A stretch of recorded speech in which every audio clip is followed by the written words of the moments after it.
Banjir masih menjadi salah satu masalah besar di banyak daerah. Salah satu penyebabnya adalah keterlambatan dalam membuka pintu air ketika debit sungai meningkat. Pada sistem manual, operator harus memantau kondisi secara langsung, yang seringkali lambat dan tidak akurat. Karena itu, diperlukan sistem otomatis yang mampu membaca kondisi sungai secara real-time dan mengambil keputusan cepat untuk membuka gate air. Untuk mengatasi masalah tersebut, perkenalkan inovasi kami. Sistem pengenalan banjir terintegrasi IoT dengan algoritma Fuzzy Mamdani untuk kontrol gate air berbasis mobile. Sistem ini mampu membaca ketinggian sungai secara real-time, dan mengatur bukaan pintu air secara otomatis berdasarkan status banjir, save, warning, atau danger.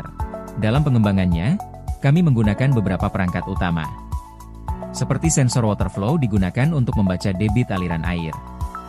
Webcam berfungsi mengukur ketinggian permukaan air.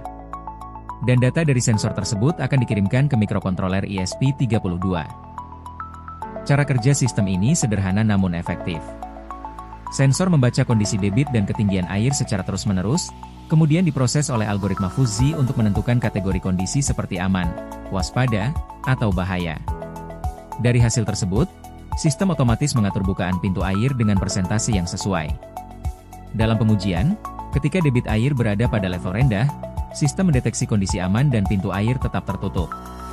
Saat debit meningkat ke level sedang, sistem memberikan perintah pembukaan pintu sekitar 30 hingga 40%. Dan ketika debit mencapai level tinggi, sistem mengeluarkan keputusan untuk membuka pintu air lebih lebar hingga 70 hingga 100%.